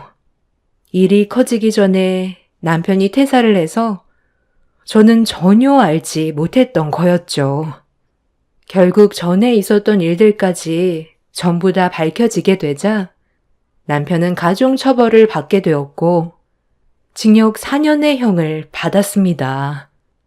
이 문제로 시모의 동네에서는 한바탕 난리가 나서 지금은 다른 지역으로 이사를 했다고 들었어요. 저는 제 딸의 친권을 받아내었고 저도 엄마와 함께 다른 지역으로 이사할 생각이에요. 처음엔 호기심이었겠지만 그걸 알면서도 똑같은 행동을 반복했다는 건 범죄 행위를 인정하는 거니 제 딸도 교육상 안 좋아질 것 같습니다. 친권 포기각서를 받아내길 잘한 것 같아요. 그동안 정말 열심히 살아왔었지만 그 시간이 너무 아깝기만 하네요. 앞으로는 저희 가족에게 좀 더 밝은 날이 찾아왔으면 좋겠어요. 제 사연 들어주신 분들 감사합니다. 안녕하세요. 저는 전남 광양에 살고 있는 30대 초반 여자입니다. 현재 저에게 닥친 상황을 받아들이는 게 힘들어 사연을 신청하게 되었습니다. 어느 날 시모가 저에게 갑자기 돈을 빌려달라고 요구했어요. 너무 뜬금없기도 했었지만 빌려달라는 금액도 커서 당황스러웠었죠. 조심스럽게 이유를 여쭤보니 시부와 부부싸움을 했다며 각자의 시간을 가지기로 했는데 돈을 주지 않는다고 조만간 적금이 만기가 되는데 그때 갚겠다는 말을 하셨습니다. 저 혼자 결정할 수 있는 문제도 아니라서 남편과 통화 좀 해보겠다고 했는데 막무가내로 화를 내셨어요. 그래도 남편도 알아야 될 것 같아 전화를 걸어 시모의 말을 전달해 주었어요. 남편도 제 말을 듣더니 어쩔 수 없을 것 같다면서 일단 시모에게 돈을 빌려주기로 결정을 내리게 되었습니다. 그렇게 시모가 요구한 700만 원을 빌려드렸어요. 유럽으로 홀로 여행 좀 다녀오겠다며 나중에 다시 한국으로 귀국하면 연락 주겠다면서 전화를 끊으셨어요. 시모에게 당분간 저희 집에서 지내는 게 어떻겠냐고 했지만 혼자만의 시간을 가지고 싶다는 말에 더 이상 시모를 말릴 수는 없었습니다. 결국 혼자 유럽 여행을 떠나셨는지 핸드폰 전원은 꺼져 있었고 시모는 더 이상 연락이 닿지 않았어요. 시모 말로는 일정을 길게 잡지 않을 거라 했었는데 한 달이 넘어갈 때까지 어떠한 연락도 닿지 않아 무언가 잘못된 것 같은 느낌이 들었고 시부도 뒤늦게 사태의 심각성을 느꼈는지 경찰에 실종 신고를 하게 됐는데 충격적인 사실 하나를 알게 됐어요. 시모가 비행기를 탔던 이력이 나오지 않았습니다. 이 사실을 한 달이 지나서야 알게 된 저희들은 시모가 가볼 만한 곳을 전부 다 뒤졌어요. 주변 지인분들한테도 시모의 소식을 알고 있는지 수소문하기 시작했죠. 하지만 아무것도 얻지 못했고 시간이 지날수록 가족 모두 불안에 떨었습니다. 남편은 시부에게 탓을 돌리면서 화를 가라앉히지 못하고 있었어요. 이게 다 아버지 때문이잖아요. 제발 그 고약한 성격 좀 버릴 수 없는 거예요? 엄마가 얼마나 상처를 받았으면 한 달이 지났는데도 연락 한 통 없이 핸드폰 전원을 꺼버리냐고요. 이제 어떻게 할 거예요? 무슨 일이라도 생겼으면 아버지가 책임질 거예요? 제발 잠깐이라도 좋으니까 속 편하게 좀 살고 싶어요. 이게 왜 내 잘못이냐? 너희 엄마가 임마 내 속을 얼마나 긁어놨었는지 알아? 오죽했으면 싸웠겠냐고. 나도 같이 사는 거 힘들어 죽겠다. 하루라도 조용히 살고 싶다고. 차라리 잘 됐지. 평생 지긋지긋한 얼굴 안 봐도 되니까 얼마나 좋아? 분명 어디서 사고 쳤는데 문제가 심각해지니까 집에 오지 못하는 거야. 그건 아버지 생각이죠. 엄마가 평생 집에 안 들어오시면 어떻게 할 거예요? 왜 말을 못 하세요? 아버지도 말만 그렇게 하시지. 지금 불안해 하시잖아요. 아버님, 어디 짐작 가는 곳은 없어요? 어머님이 자주 다니던 곳이 있을 수도 있잖아요. 침착하게 생각해 보세요. 저희가 가지 않았던 곳이 있을 수도 있잖아요. 저희가 찾길 바라실지도 몰라요. 어머님 성격상 혼자 지내시진 않을 것 같은데. 정말 기억나는 곳 없으세요? 어머님이 지금까지 이렇게 행동하신 적 단 한 번도 없으시죠? 아무리 서로 잡아먹을 듯이 싸웠어도 집을 나간 적은 단 한 번도 없었어. 아예 처음부터 작정을 하고 움직였구만. 며느리 너한테 거짓말까지 치고 700만 원이나 빌려갔으면 이미 전부터 계획을 세우고 있었던 걸로밖엔 안 보인다. 이혼하자고 하면 내가 받아주지 않을 것 같으니까 이런 식으로 행동하는 거라고. 저번에 한바탕 싸울 때 이혼 얘기가 나오기는 했었지만 무시했었거든. 지금 시위하는 거라고. 시간 지나면 알아서 기어 들어올 거니까 걱정하지 마라. 시부는 오히려 잘 됐다면서 차라리 얼굴 안 보고 사는 게 속 편하겠다는 말을 하셨어요. 하지만 제가 봤을 때 누구보다 걱정을 하고 계시는 것 같았습니다. 사람이 심적으로 불안하면 나오는 행동들 같은 게 있잖아요. 얼굴 표정이라든지 손톱을 깨물다든지 한자리에 가만히 있지 못하는 그런 모습들이 시부에게 비치고 있었습니다. 제가 시댁에 갈 때면 시부모는 항상 얼굴을 붉히면서 싸우는 모습을 자주 보여줬었는데 이유도 별거 없었어요. 아주 사소한 말다툼이 큰 싸움으로 번지게 만들었습니다. 하루 이틀도 아니고 갈 때마다 그러니 저희 부부도 많이 지치게 되었고 시댁에 가는 빈도가 점점 줄어들었어요. 그러다 일이 크게 터져버리게 되었고 상당히 심각한 상황까지 오게 되었습니다. 한 달 동안 연락이 없었던 시모는 보름이 지나 2달 가까이 되었고 어떠한 흔적조차 찾을 수 없이 소식을 들을 수가 없었어요. 큰 소리 치던 시부도 한 달이 넘어가게 되니 심각한 불안 증세를 보였습니다.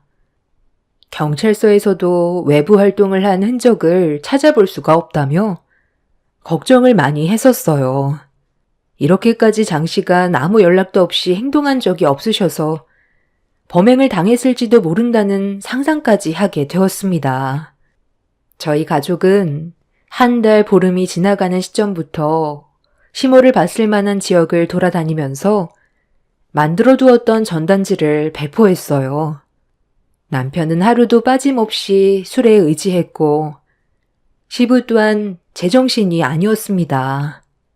그렇게 또다시 한 달이 지나 3달이 지나 6개월이라는 시간 동안 정말 많은 노력을 했었지만 흔적조차 찾을 수 없었습니다.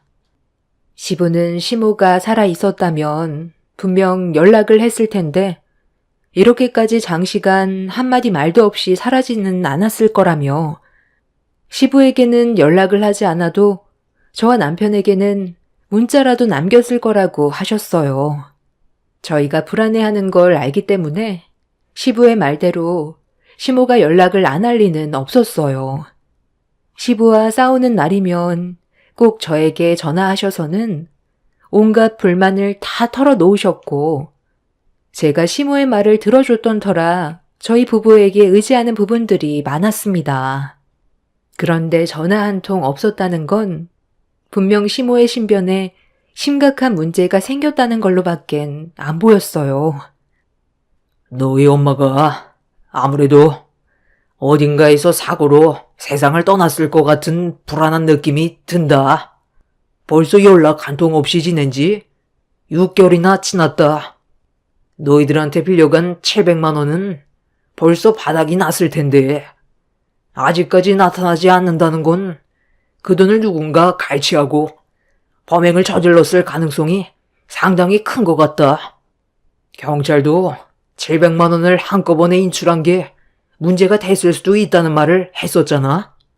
돈을 노리고 저지른 범행을 배제할 수 없으니 우리도 이제 마음의 준비를 해야 되겠다.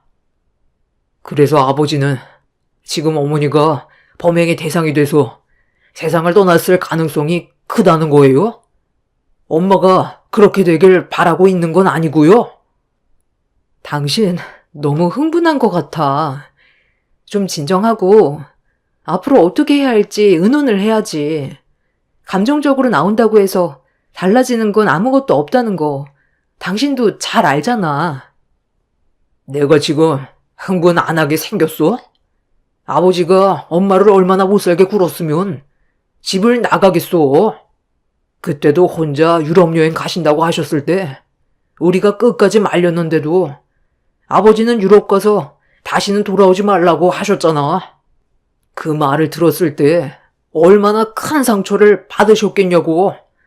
아버지 때문에 이런 불행이 찾아왔으니까 당장 책임지세요. 집안 전 재산을 털어서라도 어머니의 흔적을 찾아내려고요. 얼마나 노력했다고 벌써부터 포기하려는 거예요? 저랑도 평생 얼굴 안 보고 살길 바라는 거죠? 저 같아도 맨날 술 퍼마시는 아버지 옆에서 수발 들기 싫어 뛰쳐나왔을 것 같네요. 어머니한테 연락 오기 전까진 아버지 얼굴도 더는 못 보겠어요. 내가 그동안 너한테 말을 안 하고 있었지만 너희 엄마랑 이유 없이 싸운 건 아니다. 그만큼 나 또한 상처를 많이 받았었고 계속 밖으로 돌고 있으니까 그런 행동들이 나에게 너무 큰 실망을 안겨줘서 정신적으로 너무 괴로웠었어. 어느 날부터인가 너희 엄마가 외박을 자주 하더니 나중엔 외간 남자의 흔적까지 남기기 시작했었다.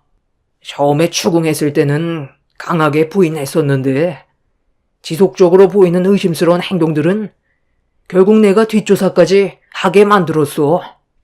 그렇게 집요하게 뒤를 캐보다가 나중에 나한테 딱 걸리게 된 거지.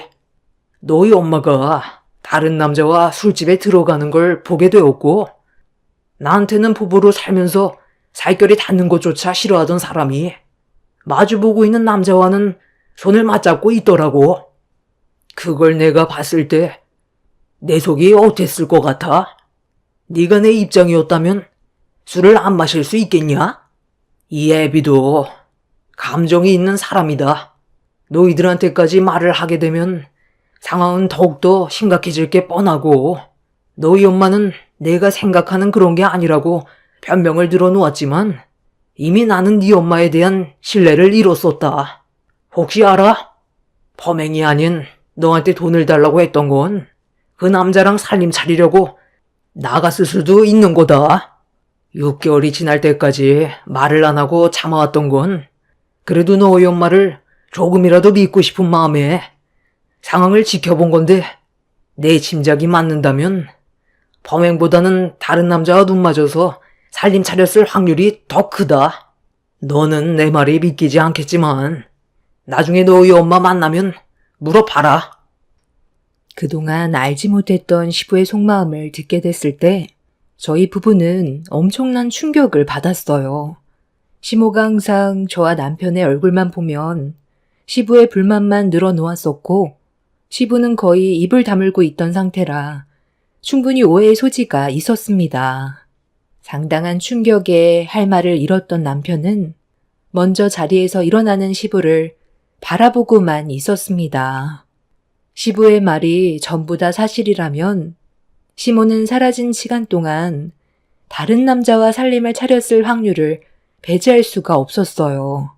남편은 믿을 수 없다면서 계속해서 부인하려 했지만 시부가 입이 무겁고 고민거리가 있더라도 도움을 받는 것보단 혼자서 해결하려는 성격이셨기 때문에 무조건 아니라고 부인할 수도 없었습니다. 그렇게 또다시 시간은 흘러갔고 시부도 더 이상 시모를 찾으려는 마음을 접으셨는지 점차 정상적인 생활로 다시 돌아가셨어요. 남편은 혼란에 빠졌었고 저 또한 시모를 계속 찾아야 되는지 아니면 그냥 또 다른 소식이 들려올 때까지 기다리고 있어야 할지 고민이 많았습니다. 그렇게 며칠간 고민한 끝에 내린 결론은 남편이 시부의 말만 100% 신뢰할 수 없었기 때문에 저희는 시모를 찾기 위해 노력했어요. 사람 앞일은 한 치 앞도 모르기 때문에 시모에게 문제가 생겼을지도 모른다는 걸 배제할 수는 없었습니다. 그렇게 저희 부부는 일이 끝나면 시모를 찾기 위해 전단지를 배포했었고 하루를 헛되이 보내지 않을 정도로 정말 많은 노력을 기울였습니다.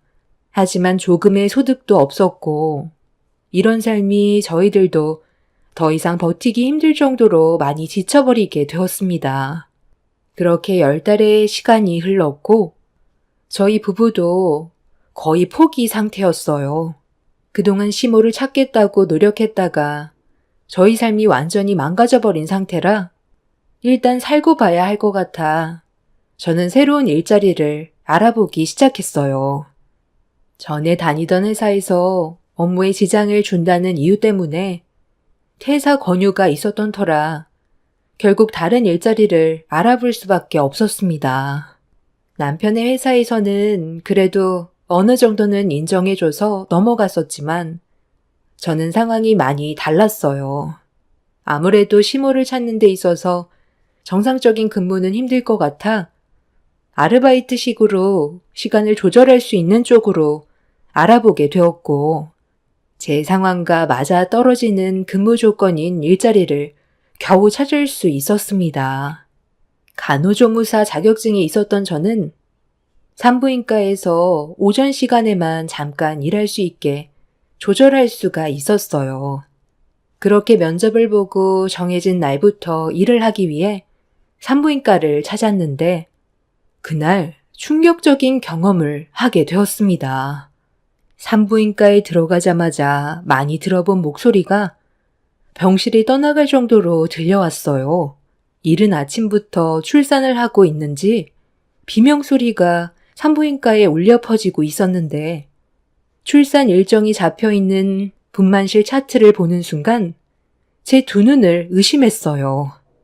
설마 하는 마음에 직접 얼굴을 확인하기 위해 분만실 안을 살펴보려 하는데 같이 일하시는 간호사 선생님이 분만실 담당도 아닌데 왜 들어오냐고 물어보길래 현재 출산하고 있는 분의 얼굴을 좀 확인해 봐야 할 것 같다며 산모 가족이라고 털어놨어요. 아닐 수도 있었지만 목소리와 제 느낌상 그토록 찾아 헤맸던 시모가 확실하다는 느낌을 지울 수가 없었습니다. 그렇게 분만실 안을 들여다보는 순간 눈앞에 펼쳐진 광경에 경악을 했고 시모가 사람 살려달라며 출산 고통을 느끼고 있었습니다. 저는 떨리는 목소리로 진통을 하고 있는 시모를 부르며 천천히 앞으로 걸어갔어요. 시모도 제가 나타날 거라곤 전혀 예상하지 못했는지 출산 고통을 느끼면서 당황한 얼굴로 저를 바라보고 있었습니다. 시모의 배가 산만하게 부풀어 올라 있었고 뱃속에는 아이가 세상 밖으로 나오고 싶었는지 준비하고 있었습니다. 머릿속이 정리되지 않아 혼란스러운 가운데 순간적으로 머릿속을 스친 시모의 보호자가 누구인지 궁금해졌어요. 그래서 아까 제대로 확인하지 못했었던 분만실 차트를 다시 확인하는 순간 저는 보호자 이름을 확인하고 분노를 가라앉히지 못했습니다. 너무 화가 나서 온몸을 부들부들 떨고 있는데 분만실로 보호자라는 사람이 들어왔어요. 저는 몸을 돌리자마자 사정없이 그 사람의 멱살을 잡고 흔들었고 이 광경을 보고 있던 시모는 출산을 하면서도 저에게 뭐 하는 짓이냐고 화를 냈어요. 그건 제가 할 말 같은데요? 이게 다 도대체 뭐 하는 짓이에요? 지금 이 사태를 어떻게 수습하려는 거예요? 이 사실을 가족들이 알게 됐을 때 앞으로 있게 될 일들 감당하실 수 있겠어요? 어떻게 이런 말도 안 되는 짓을 저지를 수가 있냐고요? 지금 제 두 눈으로 보고 있는 이 광경이 꿈은 아닌 거죠? 제가 잘못 보고 있는 거죠? 일단 애부터 낳고 다시 얘기하자. 일단 우리 아들과 너희 시아버지한테는 입도 뻥끗하지 말거라. 고혈압으로 쓰러지는 꼴 보고 싶지 않으면 아무 말도 하지 말고 기다리고 있어라. 내가 전부 다 설명해 주마. 나도 이런 일을 경험하게 될 거라곤 전혀 예상하지 못했다. 일단 애부터 낳게 다들 나가 있어라. 시모는 나중에 모든 걸 설명하겠다고 했지만 이미 누가 봐도 눈앞에 펼쳐진 현장은 시모가 바람 피워서 임신한 걸로밖엔 안 보였어요. 시부와 워낙 젊은 나이에 결혼을 해서 시모 나이대에 비해 젊다곤 하지만 임신이 가능한 몸인지는 알지 못했었어요. 그렇게 분만실을 나와 제 옆에 서 있는 그 사람에게 어떻게 된 상황인지 물어보았고 한참 동안 아무 말도 하지 못한 채 고개를 떨구고 있던 그 사람은 제가 계속 추궁을 하자 어쩔 수 없다는 듯 모든 사실을 털어놓았습니다. 아주 잠깐의 실수였어요. 어느 순간부터 연락이 안 됐을 때 대충 짐작했을 테지만 우린 예전부터 연모하는 사이였어요. 아이를 가지게 될 거라곤 예상하지 못했지만 이건 어디까지나 우리 잘못만 있는 것도 아니에요. 혜옥 씨가 나에게 왜 마음을 열고 다가왔는지 알게 된다면 많이 놀랄 거예요. 나는 부동산에서 일을 하고 있었고 한 동네에서 오래 살아왔었기 때문에 혜옥 씨랑도 어느 정도 안면이 있다는 거 며느님도 대충 알 겁니다. 그래서 분만실 보호자 차트를 보자마자 열부터 낸 거겠죠. 우리 부동산에서 몇 번 차도 마시면서 워낙 특이한 내 이름을 봤을 테고 한 번 보면 머릿속에서 쉽게 잊혀지지 않는 이름이니까요. 문제의 발단은 혜옥 씨가 어느 날부터 우리 부동산에 자주 찾아왔었어요. 커피 마시면서 마음 터놓고 대화할 수 있는 비슷한 나이대가 나밖에 없었는지 여러 가지 고민거리를 털어놨었는데 속마음을 확실하게 꺼내지 않고 있는 것 같아 술 한잔 마시기로 했었습니다. 맨정신보다 술을 빌려 힘든 점들을 털어놓는다면 좀 더 마음이 편해질 것 같아 그렇게 약속을 잡게 되었죠. 그렇게 술잔을 기울이면서 진지하게 대화를 주고받다 보니 알게 된 속마음은 혜옥 씨 부군께서 전혀 그럴 것 같이 안 생겼으면서 혜옥 씨 몰래 다른 여자를 만나고 있다는 겁니다. 건어물 가공 사업을 해서 돈도 꽤 많이 버신다고 알고 있는데 여유가 넘쳐서 그런 건지 한 여자로 만족을 못한 건지 혜옥 씨보다 젊고 탄력 있는 여자와 지속적인 관계를 가졌다는 말을 듣게 되었어요. 집안 망신이라 누구에게도 말을 하지 못했었고 가족들이 받게 될 충격들과 상처에 모두가 힘들어질까봐 속으로만 삭히고 있었고 나중엔 부군의 바람을 한 번은 눈 감아주기로 했다고 하더군요. 그런데 그분은 이미 브레이크가 고장난 상태였어요. 전혀 상상조차 하지 못했던 말을 듣게 되었고, 알고 보니 시부가 먼저 문제를 만든 거였어요. 저희는 이 사실을 전혀 알지 못했었는데, 시부모님이 최근 들어 많이 싸우는 이유가 시부의 바람 때문인 걸 눈치채지 못했었죠. 시모는 그런 아픔들 때문에 부동산 사장님한테 속마음을 털어놨던 거였어요. 그런데 술집에서 대화 나누고 있던 걸 시부가 발견하게 된 거였고, 오해인 상황인데도 시부는 어떠한 말도 들어주려 하지 않았어요. 쌍방으로 잘못한 거기 때문에 본인 탓만 있는 건 아니라고 그때부터 대놓고 시모가 보는 앞에서 상간녀를 만나기 시작했습니다. 결국 화가 머리끝까지 올라온 시모는 그런 상황에서 당장 벗어나고 싶으셨는지 저에게 돈을 빌린 거였어요. 700만 원이라는 돈은 부동산 사장님께 월세방을 얻기 위한 돈이었습니다.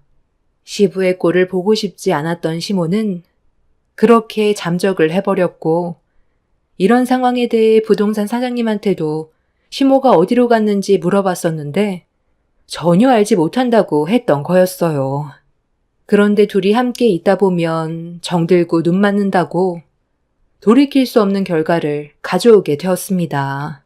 그리고 이 사실을 알게 된 저는 분만실에 적혀 있던 부동산 사장님의 신왕산이라는 이름을 보고 기겁을 했던 거였고, 너무 큰 실망을 하게 된 터라 분노를 감추지 못했던 거였어요. 부동산 사장님은 한참을 머뭇거리더니 최근에 시부의 집에 드나드는 여자를 몇 번 본 적이 있다고, 진실을 알고 싶으면 직접 가서 눈으로 확인해 보라는 말에 서둘러 시댁으로 발길을 돌렸어요. 그렇게 정신없이 달려 시댁에 도착해 현관문 비밀번호를 알고 있던 저는 초인종도 누르지 않고 문을 열고 들어가는 순간 눈앞에 펼쳐진 광경에 입을 다물지 못했습니다. 아버님, 지금 뭐 하시는 거예요? 아버님 품 안에 있는 그 아이, 설마 아버님 아이는 아닌 거죠? 왜 아무 말도 못 하세요? 무슨 변명이라도 해보세요. 어머, 이게 무슨 소리야? 누가 오기라도 한 거야? 애 낮잠 자야 될 시간인데 누군데 아침부터 남의 집에 와서 떠들고 난리야. 저기요, 당신 뭔데 내 집에 와서 시끄럽게 하는 건데? 나 이 집 며느리야. 그쪽은 내가 누굴 것 같은데? 상간녀 주제에 어디서 지금 본처 행세를 하고 있어? 당신이 먼저 꼬리쳤지? 아버님이 능력 좋으니까 뺏겨 먹으려고 접근한 거 아니야? 저 아이 누구야? 바른 대로 대답하는 게 좋을 거야. 지금 당장 제 눈으로 똑똑히 본 이광경, 그이한테도 보여줘야겠어요. 그 핸드폰 당장 안 내려놔? 어디서 지금 시애비 앞에서 목소리를 높여? 얘가 누구애든 그게 뭐가 중요한데? 어차피 너희 시애미가 죽었는지 살았는지도 모르는데 언제까지 기다릴 수는 없잖아. 나도 내 인생 살아야 될 거 아니야. 내가 준비되는 대로 알아서 설명해 줄 테니까 시끄럽게 만들지 말고 당장 내 집에서 나가라. 아무리 가족이라도 내 집에 함부로 들어오면 주거 침입죄로 신고할 줄 알아? 시애비 무서운 줄도 모르고 예의 없이 집에 함부로 들어와? 그래서 어머님이 갑자기 사라졌을 때 크게 신경 쓰지 않고 걱정하는 척만 했던 거예요. 이미 어머님한테 마음 떠났고 새 여자와 살림 차릴 준비됐으니까 어머님한테 막대했던 거냐고요. 방금 어머님 보고 오는 중이에요. 아버님이 먼저 가정을 깨는 바람에 돌이킬 수 없는 상황까지 오게 됐다고요. 뭐라고? 어디서 봤는데? 지금까지 어디서 뭘 했길래 얼굴조차 보이지 않았던 거래? 다른 남자랑 눈 맞아서 아예 살림 차렸대냐? 거기가 어딘지 당장 말해봐라. 먼저 지금 제가 두 눈으로 목격한 이 상황부터 설명해 주시죠. 애를 안고 있는 걸 보니 아버님이 먼저 저 여자랑 바람 피운 거죠? 그래서 어머님이랑 부부싸움 난 거잖아요. 앞으로 어떻게 하실 건데요? 정말 어머님 내치고 저 불려우 같은 여자랑 살림 차릴 거예요? 그렇게 하면 아버님 인생 행복하시겠어요? 얘가 오늘따라 정신 나갔나? 어디서 시비한테 소리를 질러? 내 인생 내가 알아서 살겠다는데 네가 무슨 상관이야? 이 아이 내 아이다. 유전자 검사까지 전부 다 확인했고 앞으로 나는 새 출발하기로 했으니까 당장 이혼하게 어디 있는지 알려달라니까. 위자료 대충 지어주고 보내면 되잖아. 아, 그쪽이 이 집안 며느리였어? 그런데 어른한테 말하는 싹수가 아주 하늘을 찌르네. 내가 앞으로 시어머니가 될 사람인데 태도가 아주 불량한데? 머리채 잡히고 싶지 않으면 그 입 다물고 있어. 너 때문에 어머니 찾겠다고 10달 동안 내가 개고생한 거 생각하면 지금 당장이라도 머리털 다 뽑아버려도 시원찮으니까. 뭐? 상간요? 뭐라고? 여보, 제가 지금 나한테 하는 말 들었지? 내가 이 집에 새로 들어온 시어머니인데 어떻게 저런 상스러운 말을 할 수가 있는 거야? 시부는 시어머니 될 사람한테 함부로 짓거렸다며 아이를 상간녀에게 건네준 뒤 제 뺨을 올려쳤어요. 저와 남편은 그동안 시모를 찾기 위해 잠도 안 자가면서 태어난 지 얼마 되지 않은 우리 아이도 친정에 맡긴 채 낮이며 밤이며 틈날 때마다 전단지 돌리면서 혹시라도 무슨 일 생겼을까봐 힘들게 시모를 찾아다녔는데 시부는 본인 때문에 일어난 일인 줄 뻔히 알면서도 그동안 저희 부부를 속이고 있었습니다. 시부가 제 뺨을 쳤을 때 이미 저는 눈에 뵈는 게 없었고 나이 처먹고 쓸데없는 물건 함부로 놀려서 멀쩡한 집안 파탄 냈으니 평생 불구로 살아보라고 그 자리에서 시부의 다리 사이를 사정없이 걷어차 버렸어요. 시부는 엄청난 고통이 엄습해왔는지 비명을 지르면서 거실을 뒹굴었고 상간녀가 뒷걸음질 치길래 제가 달려들자 아이를 소파에 내려놓더니 자기 남편 불구되면 가만두지 않겠다면서 머리채를 잡았습니다. 그동안의 화가 상간녀에게 쏟아졌고 시집을 갈갈이 찢어버렸습니다. 결국 집안이 난장판이 되자 주민들의 신고로 경찰이 출동했어요. 남편도 뒤늦게 이 사실을 알게 된 이후 엄청난 충격을 받게 되었고 시부는 저를 상대로 소송을 제기할 거라며 응급실에서 치료를 받았습니다. 저는 모든 상황을 남편에게 설명한 뒤 시모가 입원한 산부인과로 함께 찾아갔어요. 시모는 저희 부부에게 미안하다며 눈물을 흘리셨고 한 번의 실수가 아이를 가지게 됐다면서 괴로워하고 있었습니다. 시모는 시부를 상대로 소송을 준비하고 있어요. 먼저 시작했으니 당연히 불리하게 적용이 될 테고 차라리 잘 됐다 싶습니다.